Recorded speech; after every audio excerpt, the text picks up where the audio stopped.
Bonjour à tous. Eh bien, me revoilà pour un nouvel épisode de Chaud Bouillant. Aujourd'hui, j'ai le plaisir de recevoir Emmanuel Diaz, qui est responsable des échanges commerciaux pour l'Europe chez Swiss Water. Swiss Water, donc c'est une entreprise qui s'occupe de décaféiner le café. Et Emmanuel, en fait, on s'est connecté sur Instagram. Et donc, il a une chouette expérience dans le café, en fait, avant d'avoir commencé chez Swiss Water. Donc, je vois que Emmanuel est occupé à me rejoindre.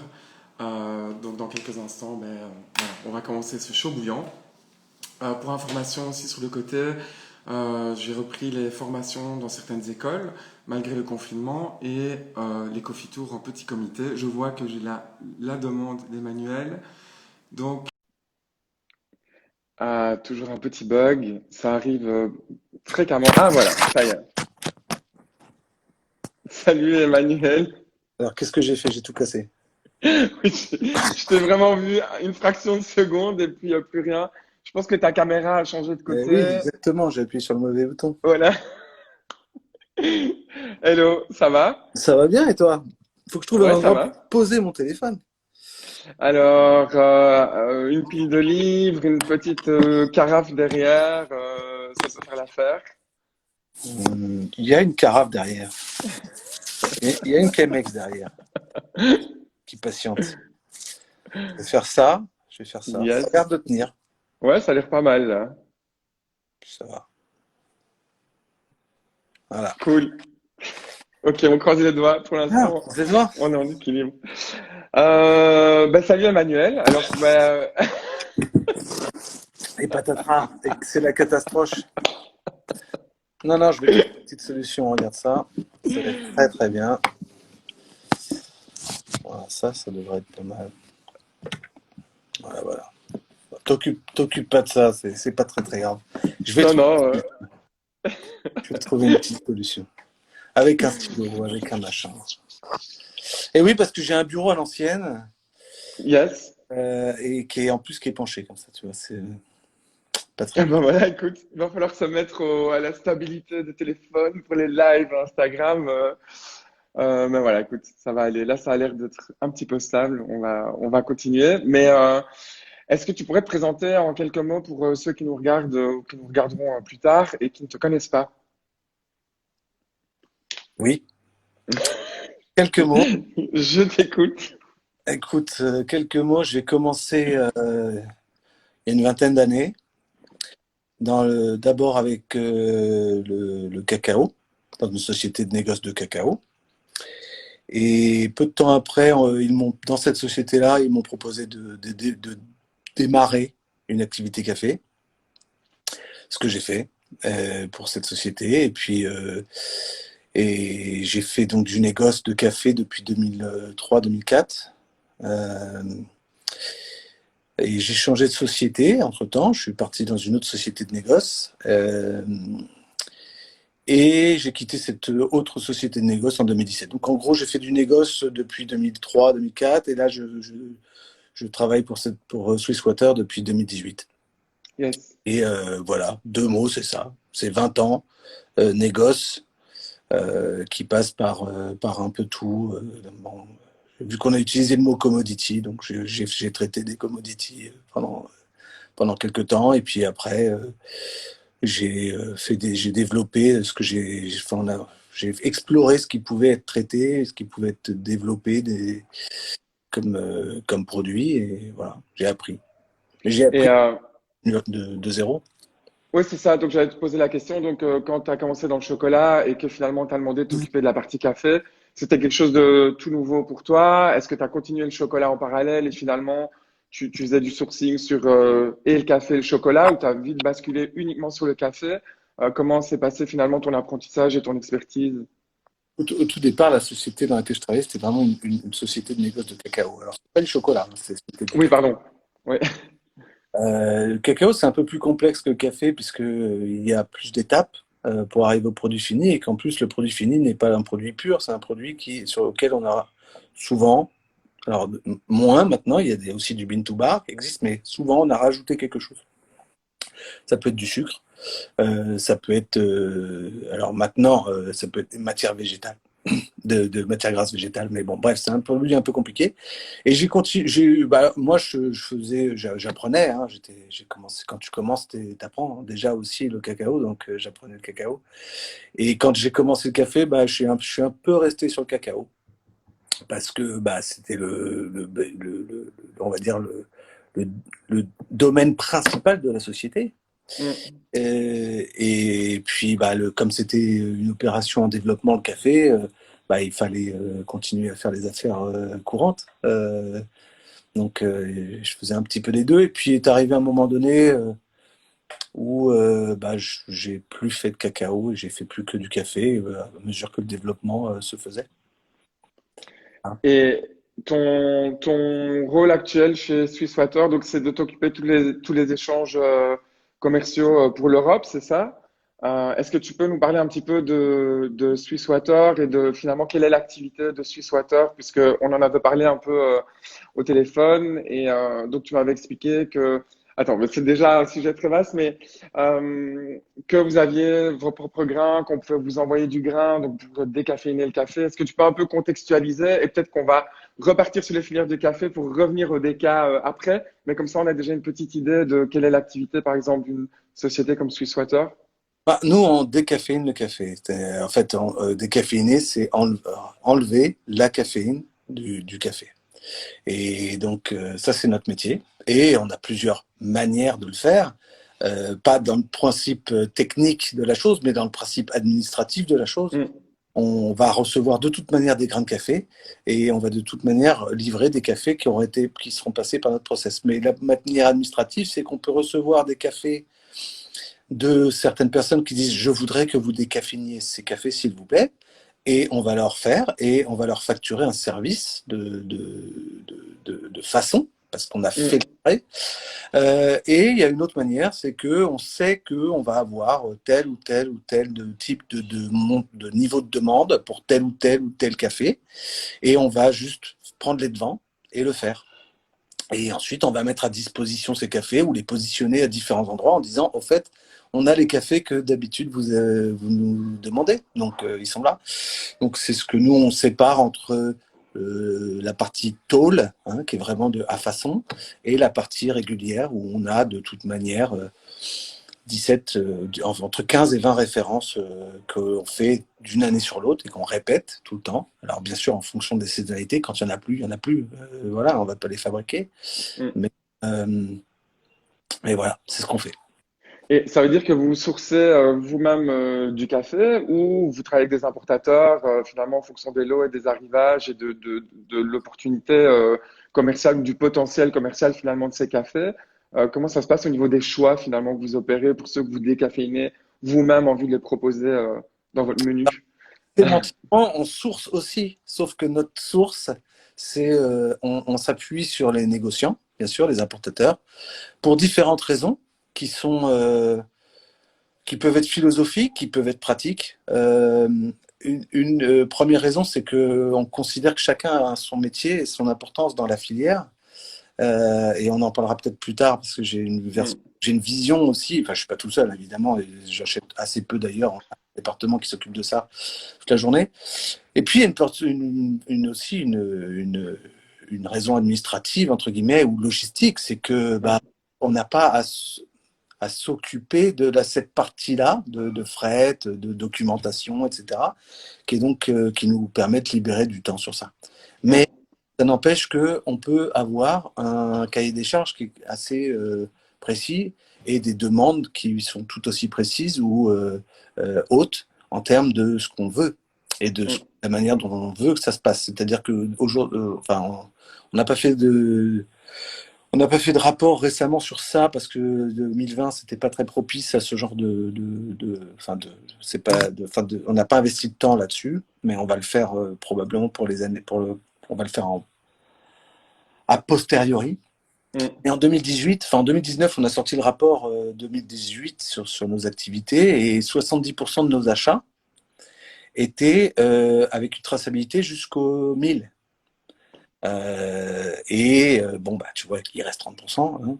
Euh, les 30% provenant principalement de pays qui sont beaucoup plus développés en termes de gros négoces, type Brésil et Colombie, où même quand tu achètes à des coops, finalement, elles sont tellement énormes que Mm. ouais, je dis pas que ça change rien, mais voilà.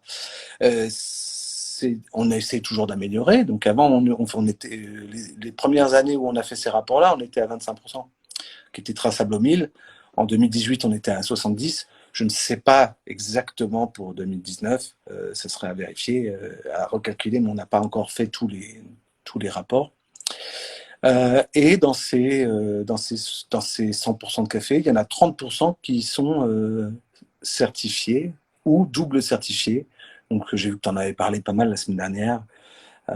Donc, ça va être Fairtrade, organique ou d'autres certifications comme Rainforest ou autre. Mm. Et est-ce qu'il y a un peu finalement, en termes de volume de café qu'on décaféine, est-ce que, pardon, Euh, Ouais, vas-y, excuse-moi. quelle est un peu la proportion de café de spécialité? Alors, finalement, il n'y a pas une définition précise, mais c'est parce que moi, étant plutôt actif dans la niche de spécialité, le déca était quelque chose pour lequel j'avais peu d'affinité parce que c'est pas ce qu'on priorise finalement. Et ces dernières années, enfin, moi, je suis depuis peu de temps dans le café, mais aux États-Unis, j'ai eu de très bonnes surprises en fait sur les décas que j'ai trouvés sur des tables de cupping chez des gens qui font du très bon boulot en fait. Et quand je suis revenu ici aussi, en fait, j'ai commencé à goûter des décas avec différentes techniques. On en parlera un peu plus tard. Mais voilà, en fait, moi, je pensais que le déca c'était toujours un peu une triste histoire. Et puis, je me suis rendu compte que non, il y a du bon boulot qui est fait par différentes sociétés, dont Swisswater. Mais donc, est-ce que ça veut dire qu'il y a un développement finalement du déca dans le marché de spécialité ou ça reste quand même très anecdotique par rapport à un volume plus large qui va plutôt se destiner à un marché de grande consommation au niveau du déca? T'as posé 15 000 questions. Mais non, non, non. En fait, je vais te dire, c'est un procédé qui a été inventé en Suisse et qui a été relocalisé sur la côte ouest du continent nord-américain, à Vancouver, parce qu'il y avait une industrie naissante à l'époque de la seconde vague, ou la première vague même, la seconde vague, pardon, la spécialité et la seconde vague et la troisième vague, enfin les Starbucks et autres qu'on avait vu naître dans les années 70, qu'on a vu grandir dans les années 80. Donc Swisswater, en fait, c'est un peu... Je dirais pas que des caves de spécialité, mais en fait, nous, on a grandi avec la spécialité. Mm. Pourquoi? Parce que c'était un procédé qui était, et je sais que là, j'ai entendu le sujet que tu as fait la semaine dernière et j'ai trouvé ça très intéressant, des choses qu'on n'ose pas dire, etc. Il y a beaucoup de choses qu'on n'ose pas dire. On n'ose pas dire qu'on est un peu plus cher que les autres procédés. En fait, moi, ça ne me dérange pas. On est un peu plus cher que les autres procédés et c'est pour ça qu'on ne s'adressait pas nécessairement directement à l'époque, dans les années 80, à la grande consommation. Mm. Que la grande consommation, à l'époque, son objet ou sa façon de se différencier, c'était le prix et un peu de marketing. Il y avait le marketing aussi, bien sûr, mais c'était le prix. Et donc, le Swisswater n'était pas forcément adapté à ces développements-là, en tout cas sur le marché européen. Donc, ça a été délocalisé, relocalisé sur le marché nord-américain. Voilà. Donc maintenant, est-ce qu'il y a du DK de specialty? Alors, si tu fais la base du DK, il y a encore 70, allez, entre 70 et 80%. C'est difficile d'avoir les vrais chiffres très, très, très, très fiables, mais de café qui sont décaféinés avec des produits chimiques. Bon, la plupart de ces cafés-là, c'est du café qui va pour la grande consommation. Mm. La très grande consommation et des process plutôt industriels. Ce qui ne veut pas dire que nous n'allons pas aussi en partie sur la grande consommation et des process industriels. C'est pas ça que je dis. Mais disons que c'est pratiquement incommensurable ou impensable d'avoir du café décaféiné avec des produits chimiques dans la spécialité. Ça paraît complètement opposé, alors que c'est possible avec des process qui sont beaucoup plus naturels et beaucoup moins impactants pour le goût. Mais est-ce que ça veut dire que c'est une question de philosophie ou est-ce qu'on peut trouver des résidus de produits chimiques dans un café décaféiné avec des produits chimiques ou est-ce que ça reste quand même au niveau sanitaire pas grave mais que l'usage est quand même gênant dans l'absolu pour d'autres raisons?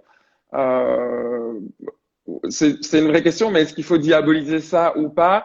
Et est-ce que, par exemple, la méthode Swiss-Water va avoir un résultat plus qualitatif parce qu'il n'y a pas de produits chimiques, par exemple? En fait, alors, il y a des résidus. Les résidus sont dans les limites autorisées par les agences sanitaires de chaque pays et de chaque. Donc, on va dire, euh, d'un point de vue strictement Légal. et légal, il n'y a pas de grande inquiétude à avoir. D'un point de vue. Non, non, non, mais je veux dire, faut pas, je veux pas cliver. Non, non, non. Mais c'est chaud bouillant quand même, donc on a le droit d'en parler. Donc, il n'y a pas d'inquiétude à avoir. Maintenant, si tu bois quelques tasses, tu n'as pas d'inquiétude à avoir. Maintenant, si tu es un grand consommateur, est-ce que ça aura un impact? Est-ce que c'est mauvais? Est-ce que c'est moins bon? Bon, on ne sait pas. Maintenant, si on enlève cette partie juste qui serait sanitaire, donc on va partir de l'hypothèse que ce n'est pas dangereux, hein, si Mhm. on la prenait, cette hypothèse-là, est-ce que on a envie de ça quand même? Mm. euh, Je sais pas. J'ai envie de penser que non. Et alors, la question qui est subsidiaire, c'est est-ce que si les gens n'ont pas vraiment envie, est-ce qu'on a envie d'être transparent? Est-ce qu'on a envie de, de prendre des cafés extraordinaires pour les décaféiner avec des produits chimiques? Ouais. Bof. Pourquoi? Parce que si tu peux pas parler de ton café bien ou entièrement, bah tu vas pas le vendre pareil. Mm. Faut voir, c'est que le marketing sur le déca, ça fait 60 ans en gros, qu'on entend que le déca, c'est pas bon. Et tu l'as dit au préambule. Et pourquoi on pense que c'est pas bon? Parce que c'était pas bon.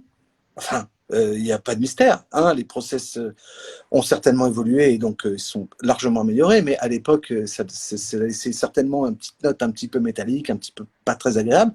Et comme on pouvait pas vraiment, comme ça avait un coût de process, pour avoir des prix linéaires dans les supermarchés, on prenait un café qui était un peu déclassé pour pouvoir avoir Mm. le même prix. Parce qu'on demande à avoir le même prix.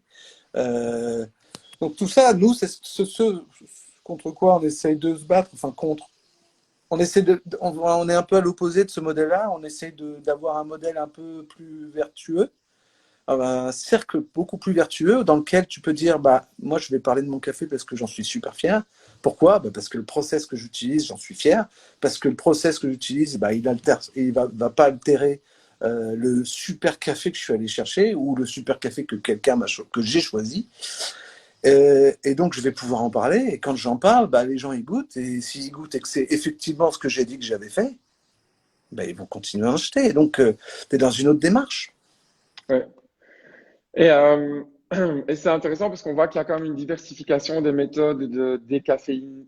Attends, j'ai toujours un problème à dire le mot Pas que le complet, mot mais n'existe pas, hein. C'est un mot qui n'existe pas dans le. décaféinisation. Voilà, Ouais, je vais tenter.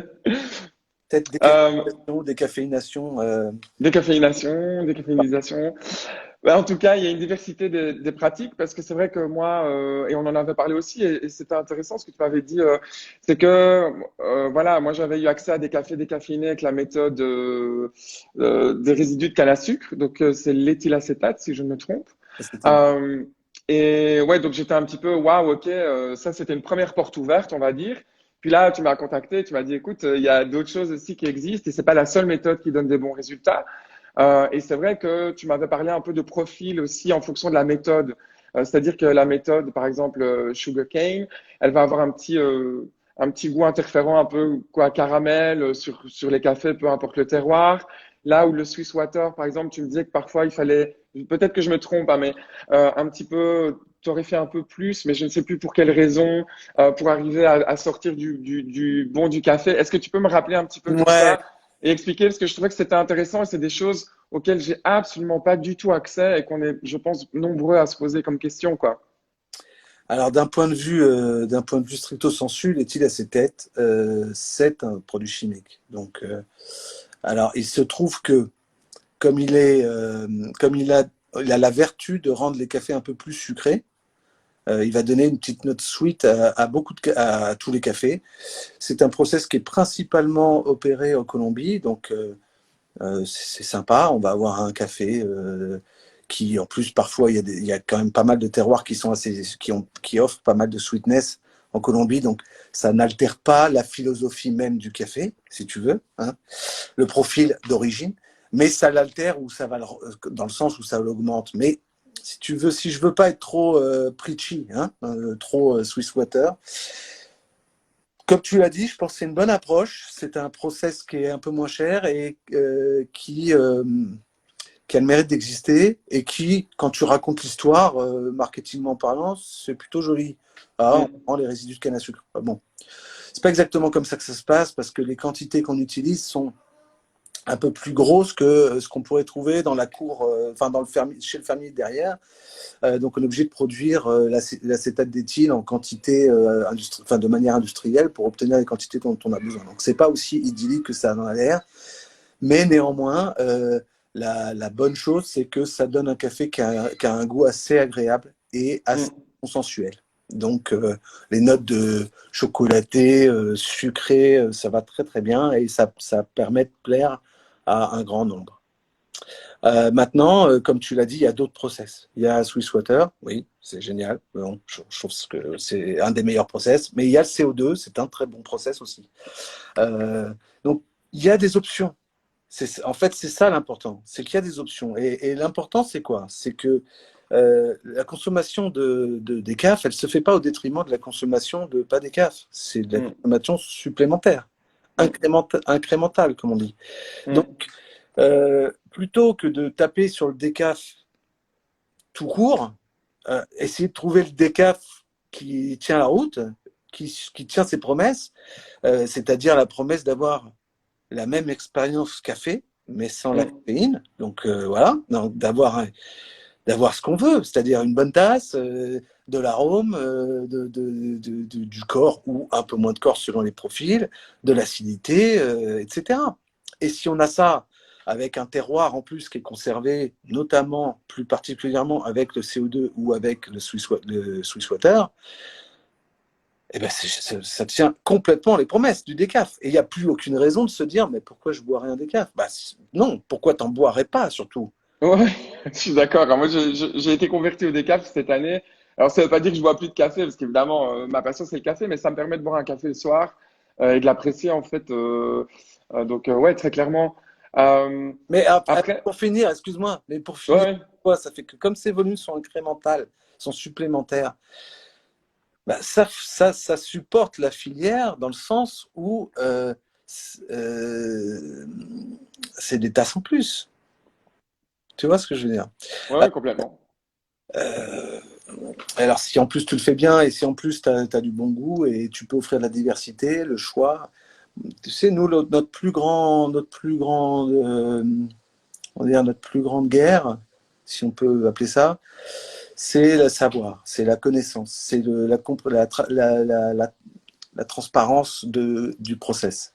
Et en fait, la plupart des produits que tu trouves en supermarché ne sont pas estampillés. Dedans, il y en a qui sont faits au CO2, dedans, il y en a qui sont faits avec des water process, mais la plupart restent avec des process qui utilisent des produits chimiques. Ça, c'est un problème parce qu'en fait, aujourd'hui, si les gens pouvaient choisir, si on leur donnait l'option, il y a de grandes chances qu'ils disent, ouais, en fait, ça ne m'intéresse pas d'avoir des produits chimiques. Si tu me dis qu'il y en a, je préfère pas prendre 100.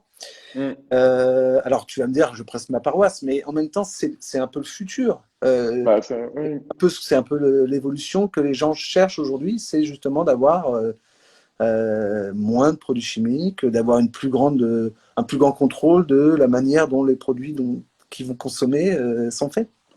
Voilà. Mais alors, comment ça se passe vraiment comment on décaféine? du café. Est-ce qu'en quelques mots, tu peux expliquer les étapes? Moi, j'ai un peu lu, donc on met quoi, les grains dans de l'eau, en fait, et puis, mais comment ça se passe? Est-ce qu'on sort les arômes et la caféine, on les sépare, on doit remettre les arômes? Est-ce qu'il y a des techniques qui ne sortent que la caféine? Est-ce que c'est aussi simple que ça? Est-ce que tu peux Voilà, un peu... en fait, euh, il y a tellement de choses sur Internet et tellement de choses qui sont anciennes ou voire même qui sont. Une fois que c'est rentré, tu peux jamais sortir, pratiquement jamais sortir parce que tout le monde réutilise les mêmes informations.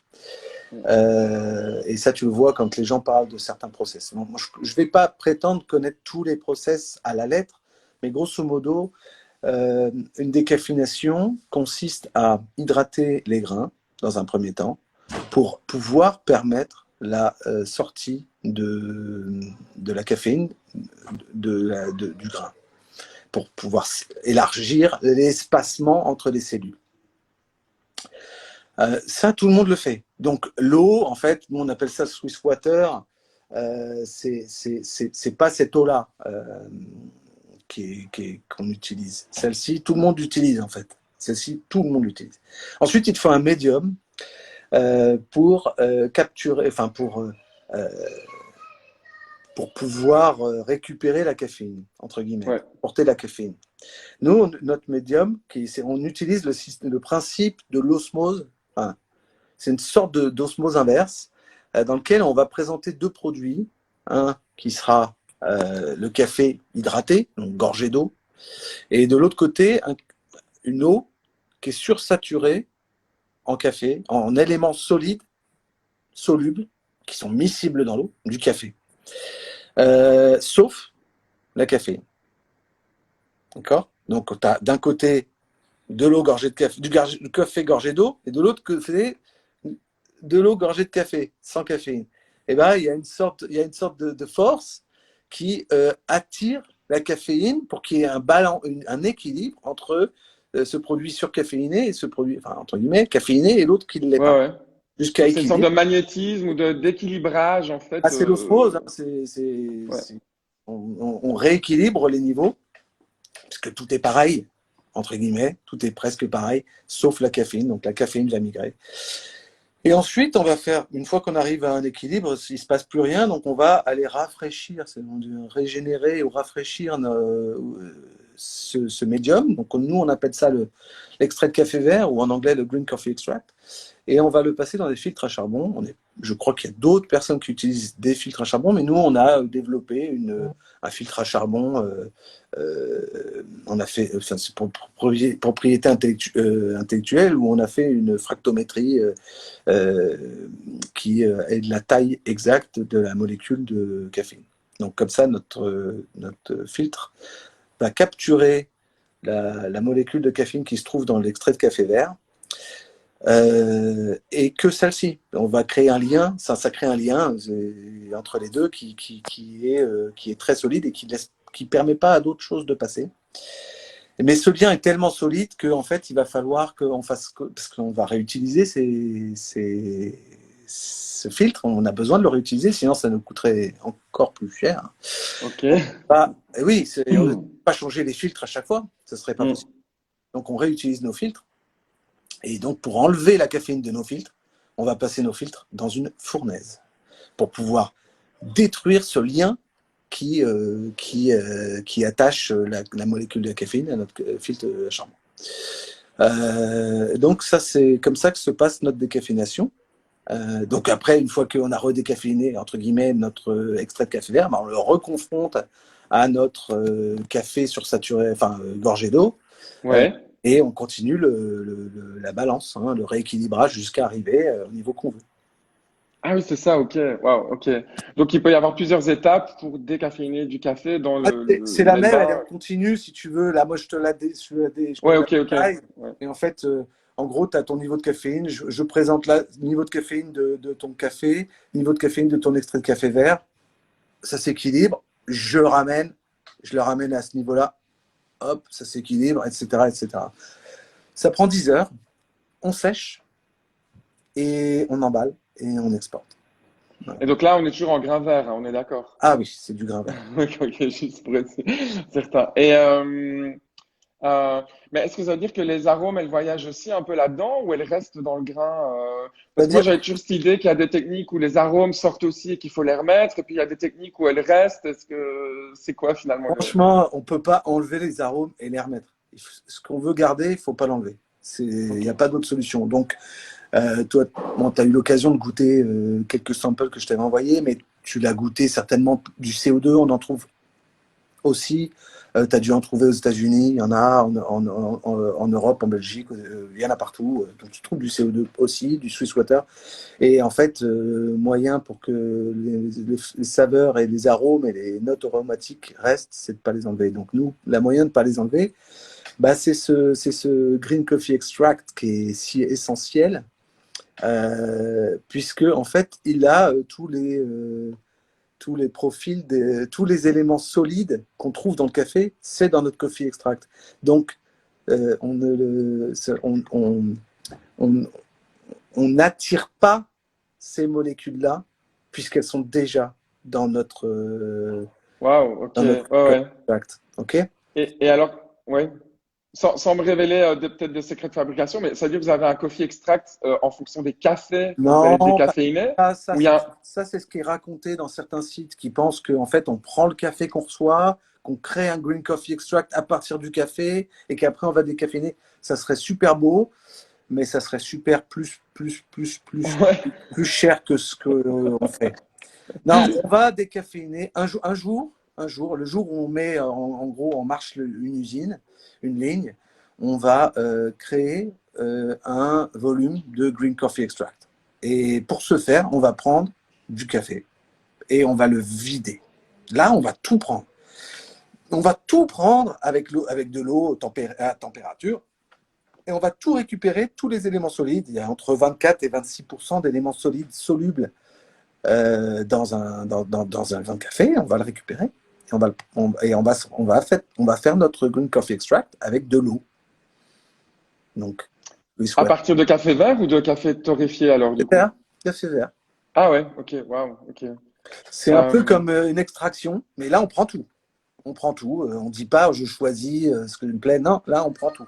Donc tu prends tout, tu vides de sa substance. Donc qu'est-ce qui nous reste? C'est de la cellule, c'est du cellulaire, et ça, bah, c'est à la poubelle.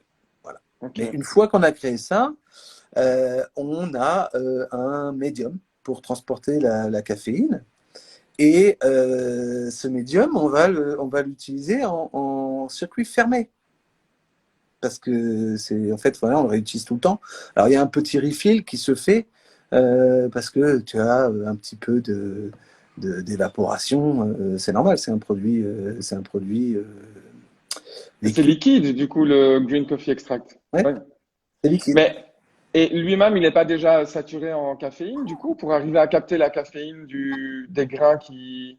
Mais si, la première fois, quand on récupère tout, on a aussi la caféine. Et donc, la première chose qu'on fait quand on a fait notre green coffee extract, c'est de le passer dans nos filtres à charbon. Ouais, dans l'osmose, enfin le filtration. Ouais. Ok, Et donc, en waouh. fait, on a ce open loop là, ce close loop. Ouais, Et ensuite, on a une autre eau, donc, et on a une autre eau qui va être un open loop qui va nous servir à transporter euh, les, les filtres à charbon depuis ces cuves, enfin ces silos, jusqu'à jusqu'à la, comment ça s'appelle, les fournaises. ok. D'accord. Et cette eau, elle est restituée au réseau. On restitue 85% de l'eau qu'on utilise chez Swisswater. Et ok, et alors au niveau justement des profils de café de déca, au niveau des profils de torréfaction, j'imagine que c'est un produit qui se travaille autrement quand on le torréfie. Alors, ouais, c'était une de tes questions. C'est en fait le café, la grosse complexité pour les gens qui reçoivent le café, c'est que ils vont trouver qu'il est plus foncé.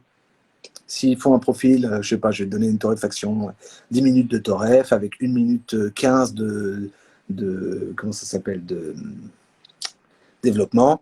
Et ils vont dire, ouais, je comprends pas, il est beaucoup plus foncé que ce que j'ai d'habitude, etc. En fait, le café, on lui a quand même fait une étape supplémentaire dans son process. Donc, il a un petit peu changé. On lui a enlevé. Changé. Eh bien oui, J'allais te dire, il a un peu souffert. Mais donc, il ouais, a été si. rendu plus poreux, en fait. Déjà, c'est peut-être ça. On a enlevé des protections. Il y a tout est lavé, qui avait cette petite pellicule argentée, il n'y a plus. Ça, c'est parti. Donc, il est un petit peu plus fragile, délicat.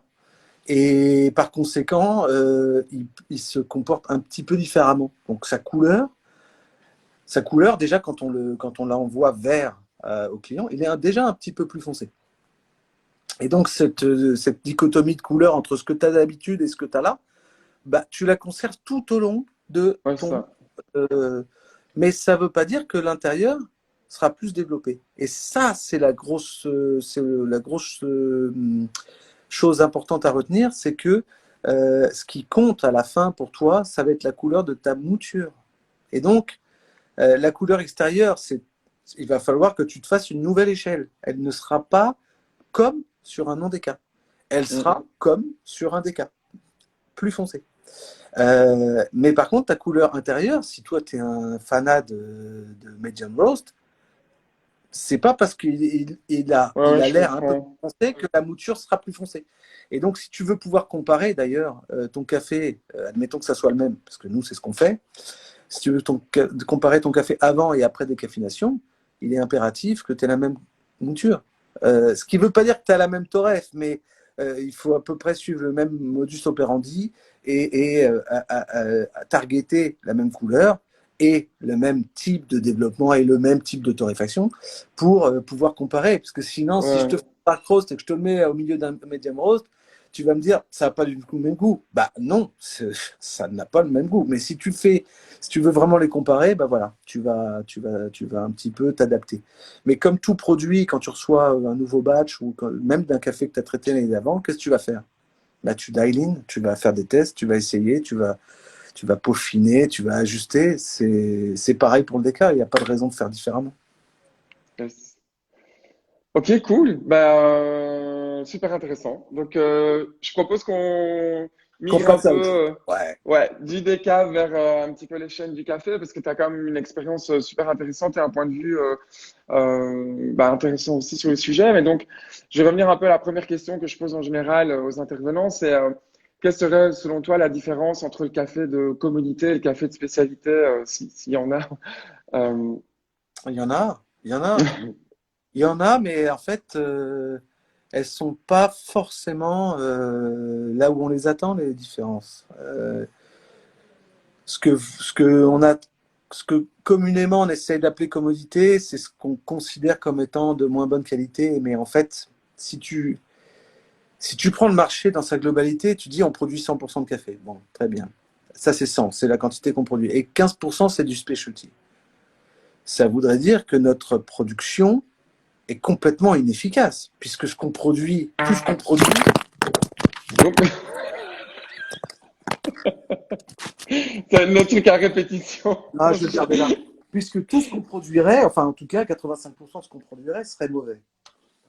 Ça donne pas envie d'inciter des gens à produire. C'est-à-dire que vraiment tout le système est très mal fait. Non, en fait, on produit beaucoup plus de bonne qualité que ce qu'on dit. Et d'ailleurs, tes intervenants l'ont dit, hein, 80, c'est des bons cafés. Alors bien sûr, aujourd'hui, la spécialité va s'attarder à des 84, 85, 86, 88 plus, 90 plus. Évidemment, c'est la finesse, c'est encore plus, c'est encore mieux. Mais tu as, une énorme quantité de café disponible qui sont entre 80 et 82. Cette quantité-là, elle est considérable. Tu vas en Éthiopie, tu as une quantité monstrueuse de café extraordinairement bon. Bien sûr, tu as, dans ces cafés extraordinairement bons, tu as 15% qui sont encore plus incroyables. Mm.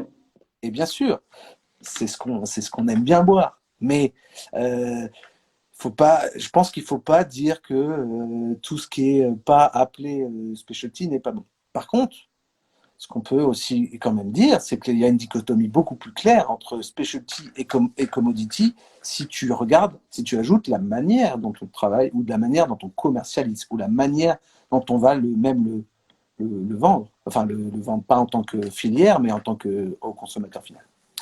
Et là, oui, on a le café de commodité, c'est quoi? Sa définition, c'est la standardisation. Et qu'est-ce qui va de mieux qu'un produit standard pour une industrie à qui on demande d'offrir des produits standards et répétables? Un café standard. Ah, bon, bah, voilà. Donc, si on doit faire une dichotomie, moi je dirais qu'on a un marché d'un côté qui cherche à ne pas être standard et donc à offrir une diversité, une fraîcheur, une diversité, quelque chose qu'on n'a pas tous les jours, une rareté, une patte, une touche, le côté artisanal. Ça, c'est la spécialité, qui en plus va s'échiner à savoir tout ce qui est possible de savoir depuis la cerise jusqu'à la tasse. Et de l'autre côté, tu as la commodité qui, elle, va traiter des volumes considérables et va offrir un produit standardisé parce que si tu changes la tasse de ton produit, tu as 5% de tes consommateurs qui vont appeler tous les jours pour dire c'est pas le même goût qu'avant, j'aime pas. Mais c'est pas du tout le même objet. C'est pas pas le même objectif. Donc, moi, je le fais pas que au niveau qualité. Alors, effectivement, dans ce qui reste, il y a aussi 15% de cafés de très bas classement, qui sont effectivement que des défauts et des choses qui sont beaucoup plus destinés à des marchés différents. Mais du coup, comment ça se passe? Parce que c'est vrai que, voilà, moi ayant évolué dans cette petite bulle du specialty coffee, je me rends compte qu'il y a vraiment un fossé de connaissances et d'échanges d'informations auprès des gens avec lesquels j'ai interagi en général. Donc, soit on est en specialty, on travaille avec un importateur, on a une histoire, on rémunère mieux un producteur et on va finalement au-delà de l'équitable et de ce genre de choses. Soit finalement, bloops, on tombe dans le, je vais un peu résumer, mais dans le commodité, sans trop savoir ce que c'est, mais en fait, c'est ce qui n'est pas le specialty. Et là, je me rends compte que beaucoup de gens qui sont dans le specialty n'ont pas vraiment d'idée de comment se passe finalement le business dans l'échelle du café, ce qu'on va appeler finalement le café de commodité. Et c'est vrai qu'au cours de certains derniers lives, dont un avec Ludovic, moi, je me rendais compte qu'en fait, je pensais que tous les cafés de commodité passaient en bourse. Et lui me dit, mais non, pas du tout. Il y a plein de cafés qui sont vendus directement aux exportateurs dans les pays producteurs, mais qui sont pas spécialement sur les cours de la bourse. Est-ce que toi, c'est quelque chose, comment ça se passe finalement sur ton expérience sur le terrain? Un petit producteur qui vend du café, c'est quoi ses options quand il veut vendre du café? Alors là encore, tu abordes une tonne de choses en même temps. Et en fait, la bourse, on va la mettre de côté pour l'instant. La bourse, je peux t'en parler un milliard d'années, mais on ne va pas en parler tout de suite. On va d'abord aller sur le fermier. Il n'a pas 15 000 solutions, malheureusement. Déjà, il a un timing. C'est que lui, il a besoin de vendre pour pouvoir manger ce soir ou pour pouvoir payer. Alors, j'exagère peut-être un peu, mais pas beaucoup. C'est-à-dire que ce qu'il vend, quand il le vend, c'est dans l'urgence. C'est parce qu'il a besoin de l'argent maintenant. Il peut pas facilement se dire c'est bon, j'ai mon matelas. Attends, non, ton pli d'aujourd'hui, il me plaît pas du tout. J'attendrai la semaine prochaine. Non, c'est quand il est prêt, quand il a payé même les voisins pour venir l'aider. Bon, peut-être il cède et il paye pas, mais je veux dire quand il a payé le coût de ramasser et qu'il est prêt à vendre, bah, il vend parce qu'il a besoin d'argent pour emmener ses enfants à l'école, pour payer des Mais choses. donc, où est-ce qu'il le vend ou à qui il le vend Il vend vraiment? aux réseaux qui ont été développés. Et donc, il y a plusieurs types de réseaux et tu en as évoqué, tu les as pratiquement tous passés en revue avec les différents intervenants. Mais tu as les coops, tu as des petits intermédiaires entre deux qui vont, eux, faire un petit tour sur une petite zone à récupérer 8 sacs, 25 sacs et qui après vont les livrer chez des exportateurs ou chez des milles ou chez des coops. Donc le réseau, ils sont jamais forcément complètement différents. Alors effectivement, quand tu as des coops entre guillemets de proximité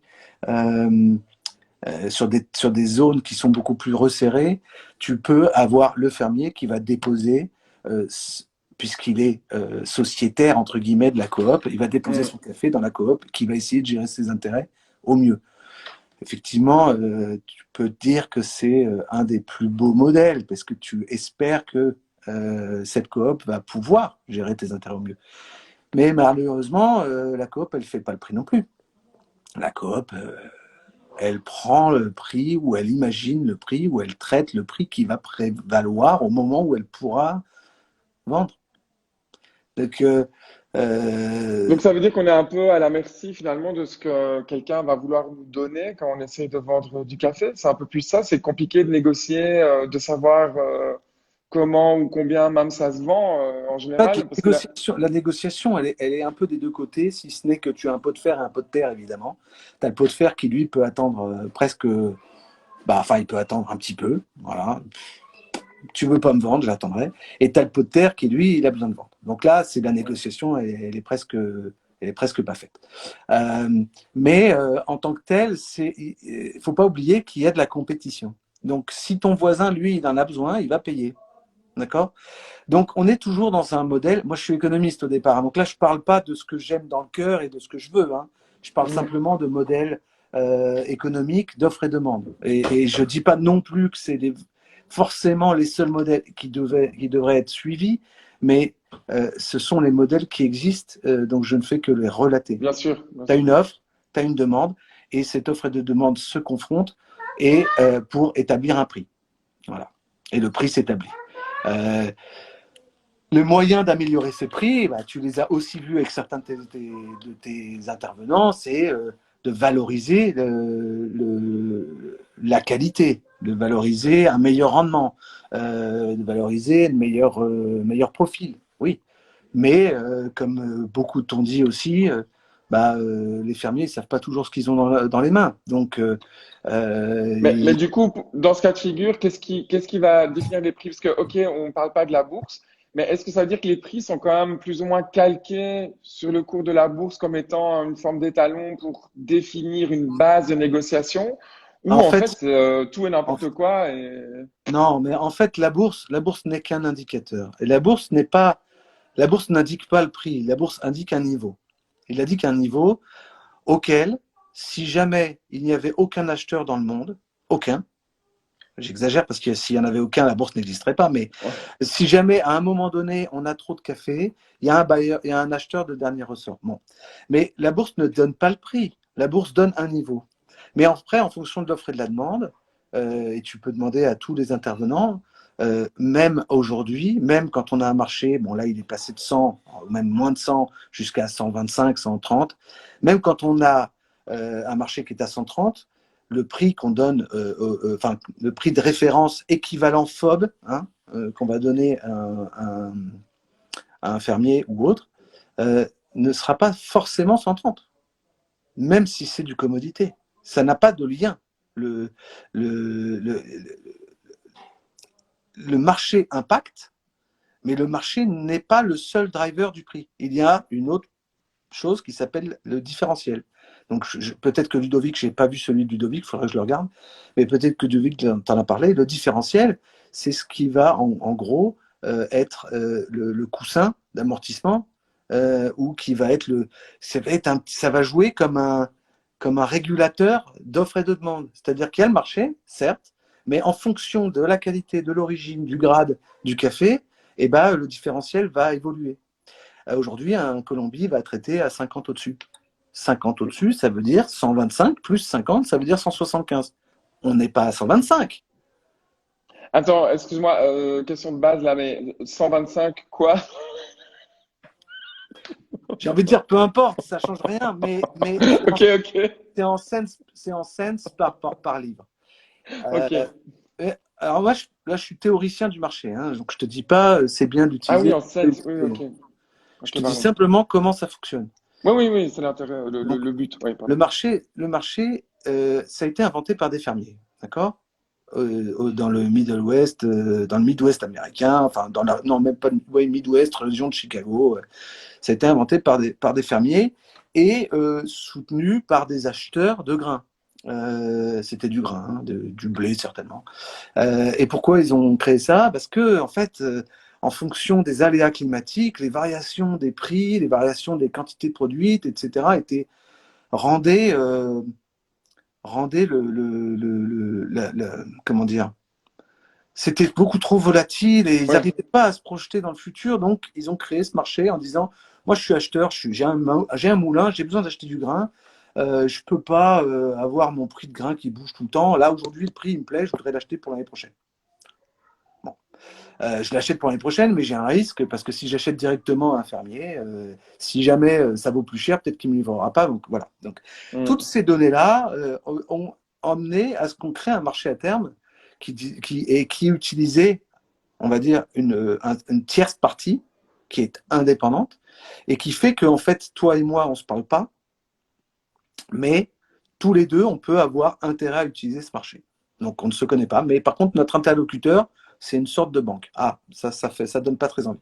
Mais tu vas voir que ça donne que le marché, il fonctionne aussi.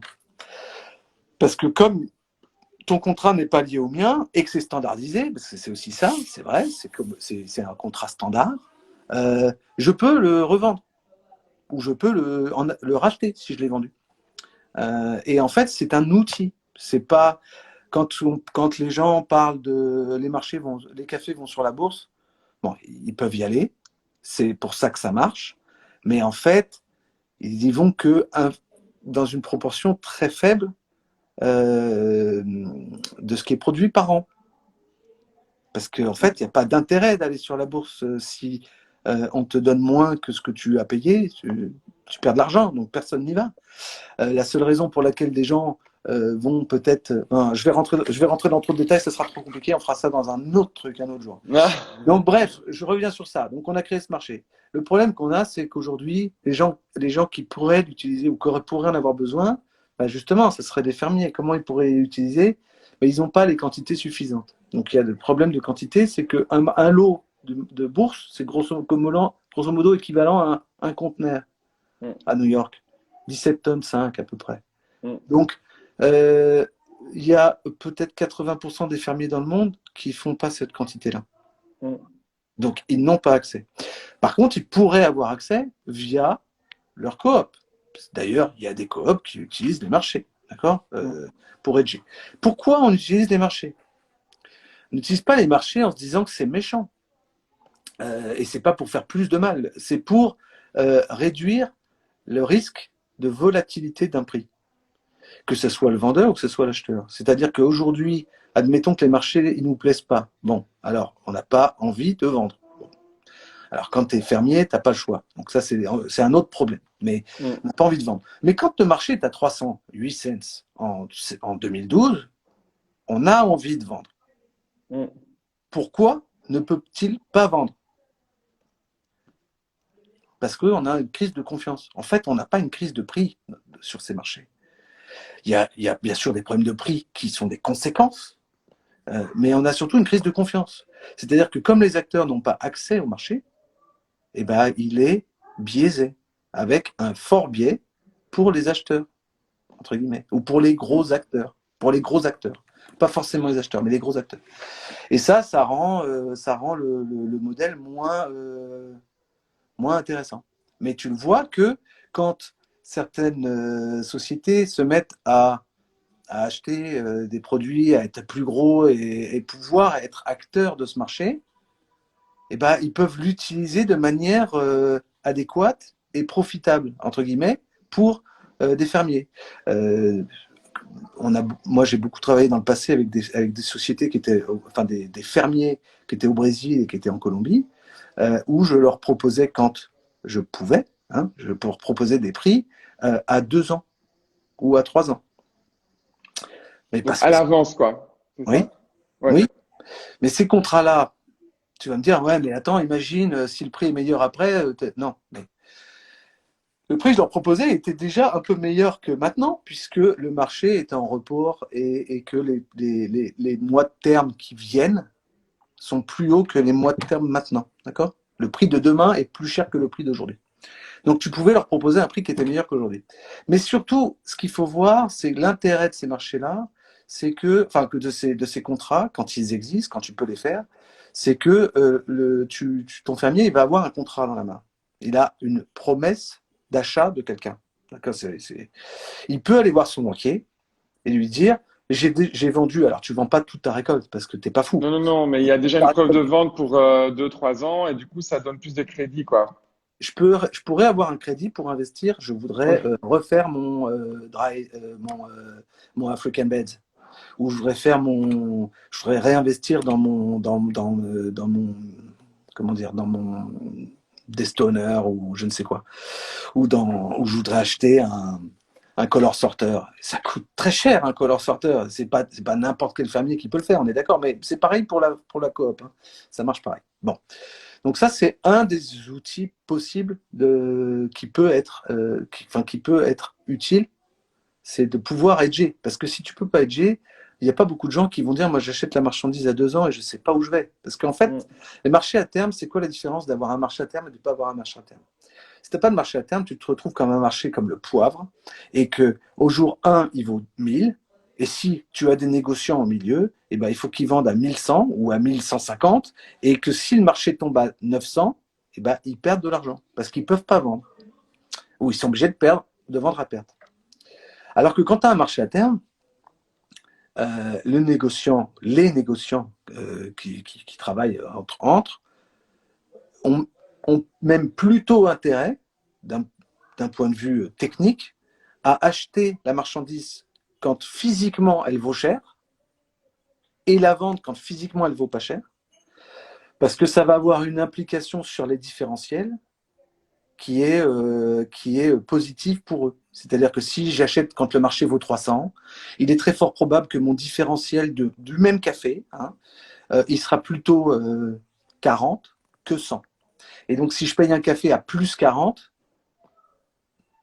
et que je peux le vendre à plus 50, je vais gagner 10. Mais quand je vais le vendre à plus 50, c'est parce que le marché aura baissé à 250. Donc, je vais vendre à quelqu'un qui aura acheté à un prix qui l'intéresse, c'est-à-dire moins cher. Je vais acheter à quelqu'un à un prix qui l'intéresse, c'est-à-dire plus cher. Et entre-temps, j'aurai quand même gagné de l'argent. Alors, tu vas me dire, mais vous foutez de moi, les mecs. Tu achètes à 340, tu vends à 300 et tu as quand même gagné de l'argent. Oui, parce que chaque opération que j'aurais fait en physique, j'aurais fait son équivalent en volume sur le marché à terme. Parce que le marché à terme est un outil. C'est un outil de transition. C'est pas un truc que, comme Ludovic t'a dit, c'est pas pour aller amener la marchandise et vendre sur la bourse. Ça existe, c'est possible, mais c'est des derniers ressorts. Voilà. Bon, ça, je vais pas rester trop longtemps dessus parce que C'est hyper technique, j'avoue que je n'ai pas tout compris, mais il faudrait vraiment que je creuse un peu plus le sujet parce qu'il y a des termes techniques qui m'échappent, mais je pense qu'ils échappent à beaucoup de gens justement quand on n'est pas dans le métier. C'est un peu très en compliqué à fait, comprendre. en fait, c'est une opération miroir. Alors, je ne vais pas tout détailler là, mais bon, grosso modo, les avantages du marché à terme, c'est de limiter la volatilité du prix. Mais attends, c'est quoi le marché à terme? Ça veut dire Ah, quoi le marché à terme? ce que tu appelles le sea market, c'est un marché à terme. Ok, mais donc un marché à terme, ça veut dire que c'est un marché pour lequel on achète à l'avance ou qu'est-ce que ça veut vraiment dire en soi? C'est un marché où il y a une cotation. Il Ok, y a une cotation tous les jours pour un certain nombre de mois. Alors, tu vas avoir des cotations à New York, tu vas avoir des cotations sur le mars, sur le mai, juillet, septembre et décembre. Et l'année d'après, et puis peut-être même l'année d'après, mais ça ne traite pas vraiment. Donc, je sais déjà, à aujourd'hui, enfin, je pourrais déjà donner un prix grâce à ce marché à terme en fonction du marché de septembre qui est cote aujourd'hui. Je peux le faire. c'est ce qu'on appelle les futurs? Oui, mais c'est la même chose. Ah, Le sea ok, market et les futures, c'est la même chose. Marché à terme, ça veut dire futures en fait. ok, mon Dieu, ok. Ouais, mais en Mais fait, ça, c'est hyper. Non, mais tu vois, si moi, je comprends rien. Je me dis, mais un producteur, ah mais je non, sais mais pas, il est pas plus con ou plus malin que moi, mais je veux dire, s'il a pas étudié le business comme ça, comment veux-tu, qui s'y retrouve? Enfin, je sais pas, ça m'échappe un peu, c'est très technique. ouais, c'est un peu technique. C'est pour ça que parfois, quand on le diabolise, parce qu'on le diabolise souvent, je l'entends souvent Ah diaboliser, ben, c'est clair, c'est clair. mais malheureusement, pas avec les bons arguments. C'est-à-dire qu'il y a des arguments pour le diaboliser, il y en a, mais on les utilise pas forcément. On utilise des arguments qui sont Mais donc, si euh, je te dis, si je te dis l'argument typique, c'est voilà, le prix en bourse, un producteur, il sait pas à combien il va vendre son café parce que ça dépend du cours de la bourse et que finalement, il y a des intermédiaires qui se font des marges et que c'est souvent au détriment du producteur qui est finalement exclu de ce qu'on peut gagner quand on spécule du café en bourse. en fait, là, dans ce que tu as dit, j'ai pas, j'ai pas tout compris parce que tout n'est pas. En fait, les négociants de commodités, hein, c'est pour faire simple, qui font des volumes et qui vont vendre plutôt sur les industriels. Je te dis pas que tout le monde est le petit gentil qui va essayer de payer mieux son fermier. Je suis pas en train d'essayer de faire Non, non, changer. on est d'accord, on est d'accord. Mais tu vois, la semaine dernière, tu avais Lynn et elle te dit on a une partie commodité. Bon, oui, c'est important parce que quand tu vas voir le fermier, si tu lui prends les 15% de crème, qu'est-ce qu'il fait avec les 85% de pas crème? Bon. Mm. Ce qui ne veut pas dire que tu es obligé d'acheter n'importe comment le reste. Tu peux l'acheter avec des valeurs et des trucs comme ça. Je veux dire, il y a des gens que on va pas pouvoir forcément comparer dans le produit final qu'ils font, mais ils peuvent quand même avoir une certaine éthique de la manière dont ils achètent, même si c'est pas la même que nos superstars de spécialité. Mhm. Euh, Mm. Parce que c'est vrai que si toi, tu décides d'aller acheter ton café à tel fermier parce que tu le connais depuis 20 ans et que tu lui payes un prix qui est super correct, peut-être que personne ne pourra t'égaler. C'est évident. Mais je veux bien qu'on ait 85 millions de torréfacteurs dans le monde, mais c'est pas possible. Parce que si on pouvait avoir un torréfacteur pour un fermier, peut-être que ça marcherait. J'ai Mm. dit 85 millions, j'exagère parce que c'est 30 millions de fermiers, Non, mais mais tu vois ce que je veux dire. Donc il y a des choses qui sont faites. Ça ne veut pas dire que tout ce qui est fait à côté, qui est moins bien, est forcément pas souhaitable, puisque c'est quand même bien de l'avoir et de l'améliorer. En fait, pour moi, la sustainability, c'est quelque chose qu'on améliore. Donc c'est quelque chose qui est tout sauf standstill. C'est pas du sustain en fait. C'est de c'est un truc un trend d'amélioration. Voilà. ouais, ouais. Et alors, il y avait un autre argument sur le marché à terme que j'ai pas expliqué, qui est très important et que souvent on ne l'explique pas parce que c'est vrai que dans la spécialité, il n'y a pas toujours des énormes surplus. Mais tu vois que ce que tu as dit la semaine dernière, Lynn, en fait, c'est le reflet de ce qui se passe dans le monde toujours. Il y a une offre et une demande. Si à un moment donné, ton offre elle est beaucoup plus grande que ta demande, qu'est-ce que tu fais de ce qui reste? Parce qu'une fois parce que c'est même pas qu'une question de prix, il y a une question de prix. Mais qu'est-ce que tu fais du surplus? C'est-à-dire qu'une fois que tu as consommé, on produit à peu près 160 millions de sacs, peut-être 165 millions de sacs par an, disons 160 pour faire simple, et on consomme 160.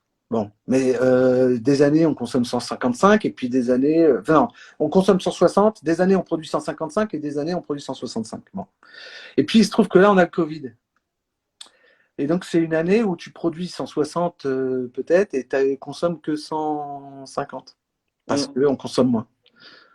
Qu'est-ce que tu fais des 10 millions de sacs? C'est 10 millions de sacs. Je ne sais pas si vous vous rendez compte. Qu'est-ce qu'on en Si, fait? si. On va dire au fermier de les brûler? Non. On ne peut pas lui dire ça parce qu'il a besoin de les vendre pour vivre. Est-ce qu'on va avoir des gens qui vont les chercher et qui vont les valoriser? Alors, ça veut dire quoi valoriser? Est-ce que ça veut dire que c'est le bon prix?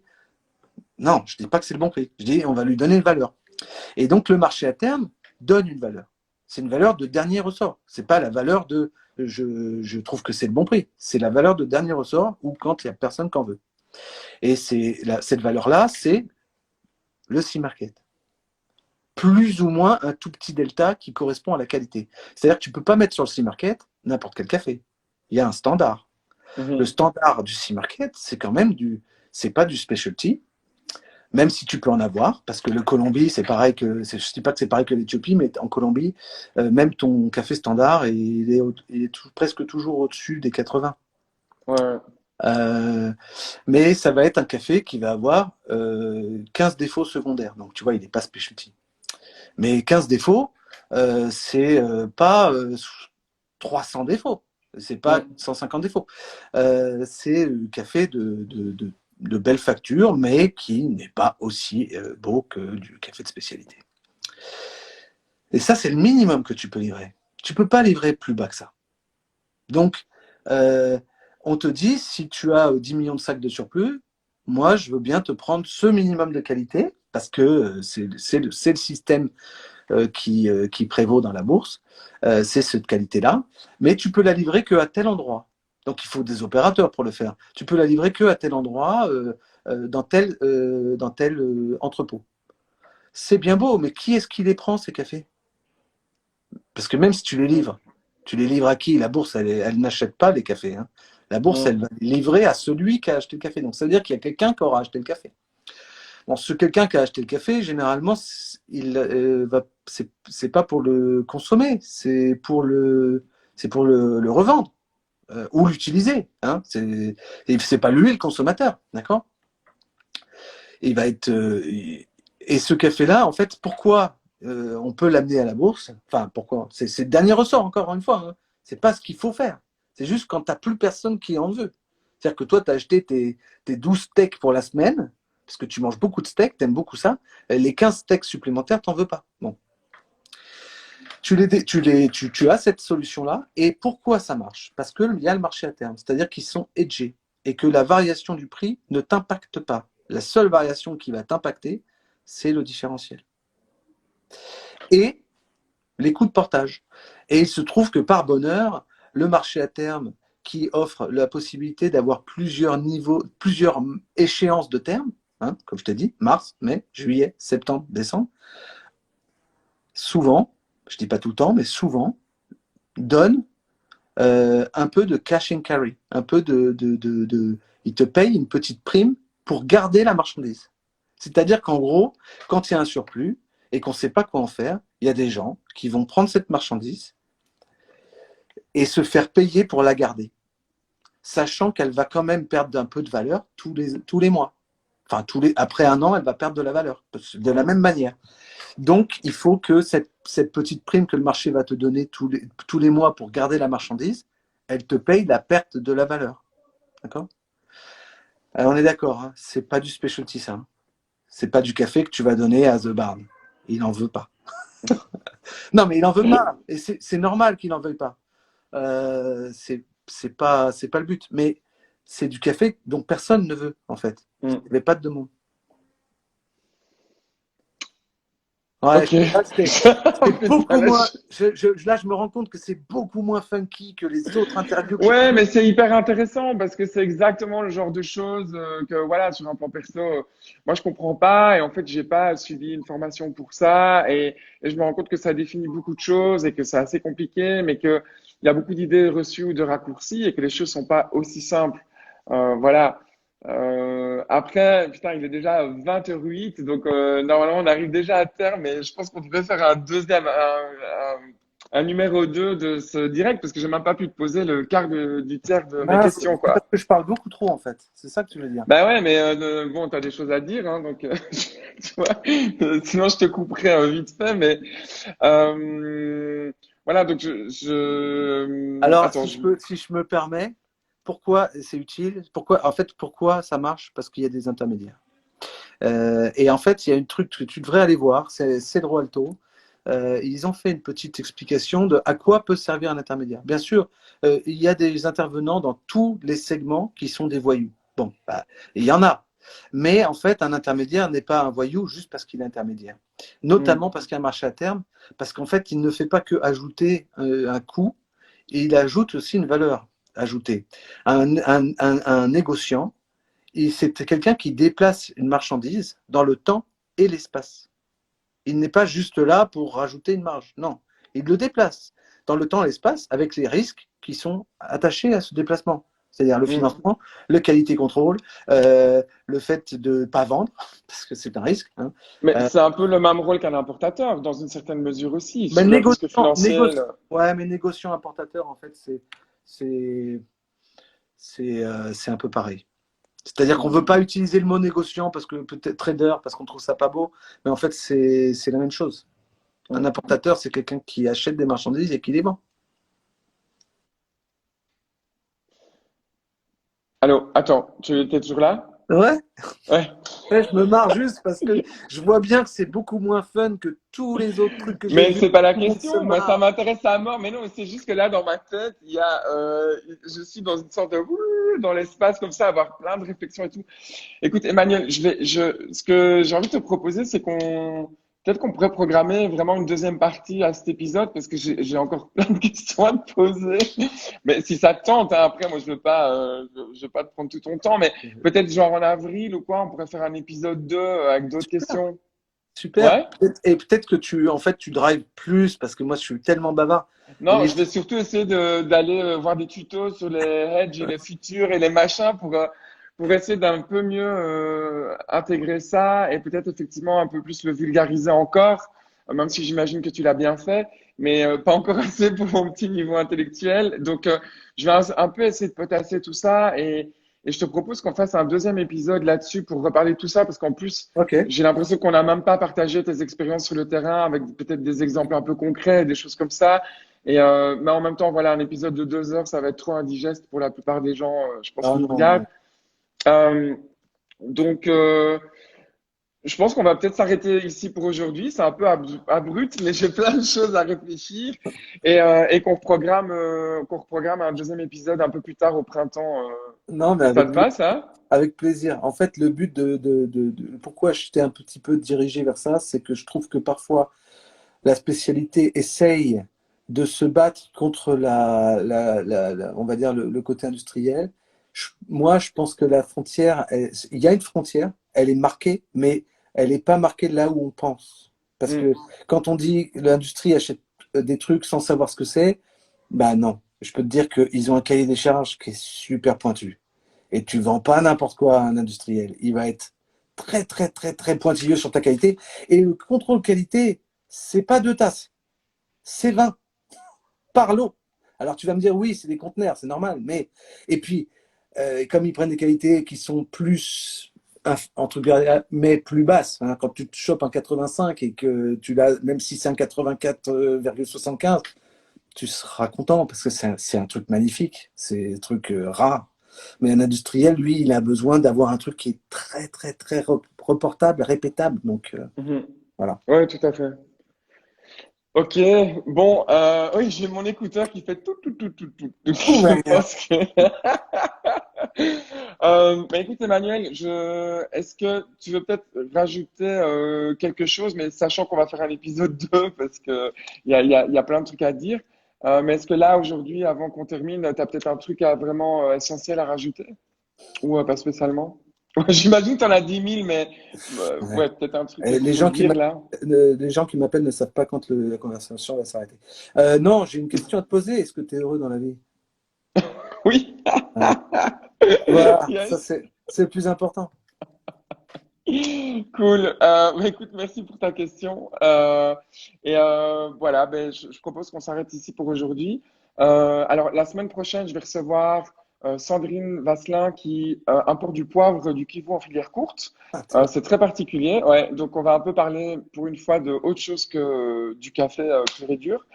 Et je travaille sur la programmation à partir de mi-février pour la suite. Donc là, il y a plusieurs choses qui se passent. Mais donc, je te renverrai un petit message et alors on se programmera un épisode genre vers mars-avril pour continuer là où on a laissé les choses aujourd'hui. avec plaisir. Avec plaisir. Bon, bah écoute, Bah, je merci te remercie. infiniment. Je te remercie, hein, je suis désolé, je suis tellement bavard que je pars. Ben non, mais c'est tout bon, quoi. Donc, moi, je vais un peu essayer de me creuser la tête sur toutes ces choses que je n'ai pas comprises. Et comme ça, je pourrais un peu plus challenger le débat la prochaine fois. Mais c'est clairement vers là qu'il faut aller. C'est plus de compréhension, en fait. Donc, ça, c'est intéressant pour tout le monde. Donc, on remet ça et je ferai mes devoirs d'ici là. Bah, tu peux m'appeler même par Instagram.